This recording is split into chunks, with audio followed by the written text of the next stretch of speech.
Hello everyone, welcome to my GMB News channel. I hope everyone is having a wonderful day. Before we begin, please hit the subscribe button and give this video a thumbs up. The 11 days of whiplash-inducing talks British and French officials endured to repair shattered relations between Washington and Kiev, and for the first time put Donald Trump's trust in Vladimir Putin to the test, could go down as one of the great feats of diplomatic escapology. The dogged fence-mending may yet unravel as hurdles remain, principally the outstanding question of Ukraine's security guarantees, but for the first time, in the words of Marco Rubio, the U.S. Secretary of State, the ball is in Russia's court. Putin, by instinct cautious, has preferred watching from the sidelines, suppressing his delight as Trump denounced Volodymyr Zelensky to his face in the White House and wreaked subsequent vengeance by stopping all military aid and then pulling some U.S. intelligence. One European diplomat said, "Ever since the Oval Office catastrophe, the aim has been to put Putin in the spotlight, and to make Trump realize Putin is not his ally, but instead is who we say he is." The diplomat admitted the maneuver had been difficult to pull off with emotions running so high, not just in Kiev, but in the capitals of Europe, where many regarded the Oval Office confrontation of February 28 as a well-planned plot to humiliate Zelensky and then cut him loose, and not a meeting that inadvertently spiraled out of control in front of the world's media. Figures as senior as the German Chancellor-in-Waiting Friedrich Merz accused Trump of a manufactured escalation. The differing interpretations of the meeting's spectacular breakdown in part reflected wider instinctive divisions in Europe about whether the whole transatlantic alliance was salvageable or could be jettisoned in the midst of this crisis. Those that argued that the Kiev-Washington relationship had to be repaired, even at the cost of concessions by Ukraine, in essence agreed with Trump's warning to Zelensky when he said, "You are not in a good position. You don't have the cards right now. With us you start to have cards. You are gambling with the lives of millions of people." Recognition of that fact started at the Lancaster House summit on March 2, originally called by Starmer and Emmanuel Macron to report back to a small group of countries on their respective visits to Washington. But it morphed into a crisis strategy meeting to which every self-respecting European leader demanded an invitation. While in public Starmer embraced Zelensky on the steps of Downing Street, and King Charles posed for pictures with the Ukrainian leader, the heavy lifting was already underway privately to persuade him that relations had to be repaired, and gratitude to the U.S. shown. One reason was purely pragmatic. The big European military powers, Germany, France, UK and Poland, all thought a European reassurance force inside Ukraine would be a highly perilous operation, and probably impossible without an American backstop.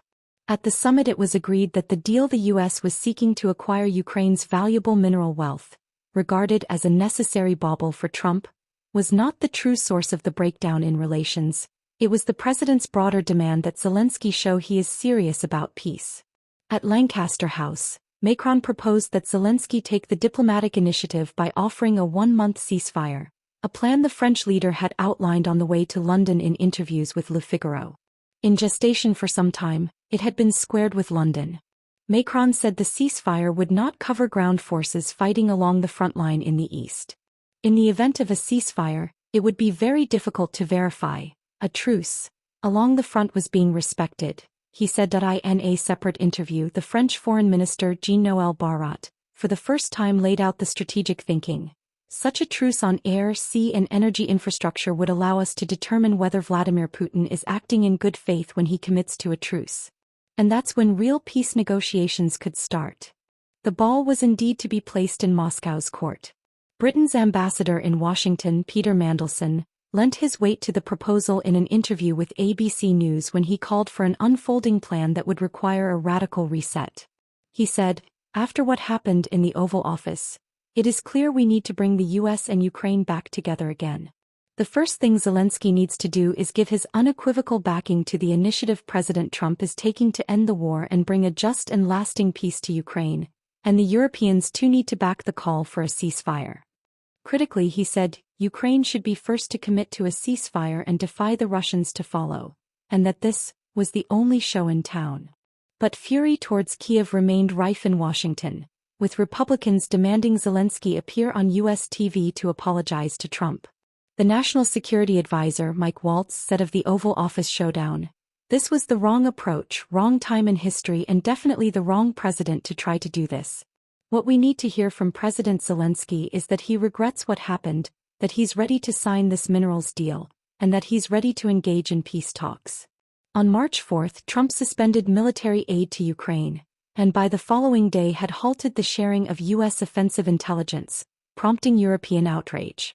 Through the week, as much of the EU focused on ways to evade fiscal debt rules to boost European defense spending, messages were sent to Washington that Ukraine would collapse if Trump's decision was not reversed. The British Chief of the Defence Staff, ADM Sir Tony Radakin, was one of the many persuasive voices to travel to Washington to argue Ukraine could not simply be abandoned. The European lobbying about the impact of the withdrawal of aid began to have some effect in that for the first time Trump started talking about potential consequences for Russia if it did not cooperate. Zelensky's chief of staff was also assuring Washington that Kiev wanted a deal. By March 6, the U.S. was briefing that Zelensky would meet U.S. officials in Saudi Arabia to agree to a ceasefire, a clear sign that Washington had been convinced the Ukrainian leader had learned his lesson. Trump was still blowing hot and cold on Sunday, telling Fox News that Zelensky is a smart guy and he's a tough guy. And he took money out of this country under Biden like candy from a baby. It was so easy. With that same attitude. And I just don't think he's grateful. At the weekend, Starmer spoke again with Macron and the NATO Secretary General Mark Rutte about the need to resume intelligence sharing with Kiev.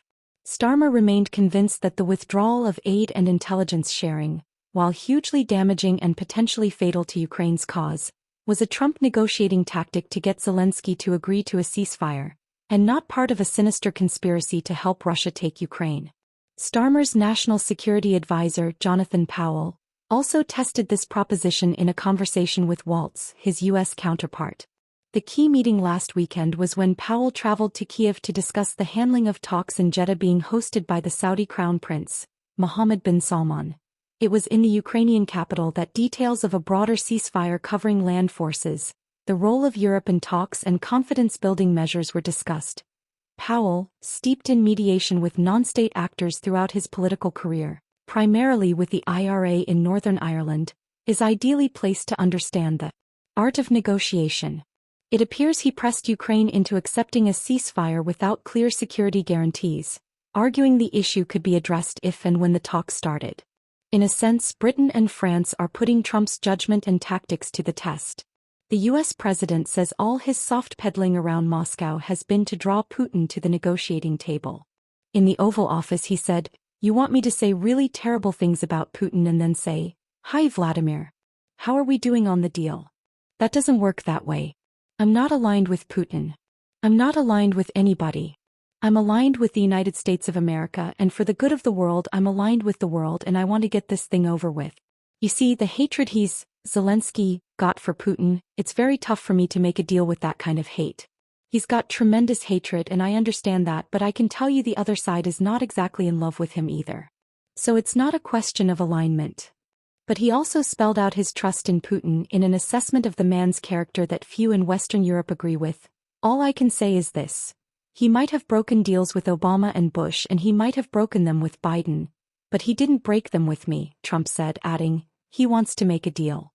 Now the world is going to find out if the American president has assessed Putin and Russia's intentions correctly.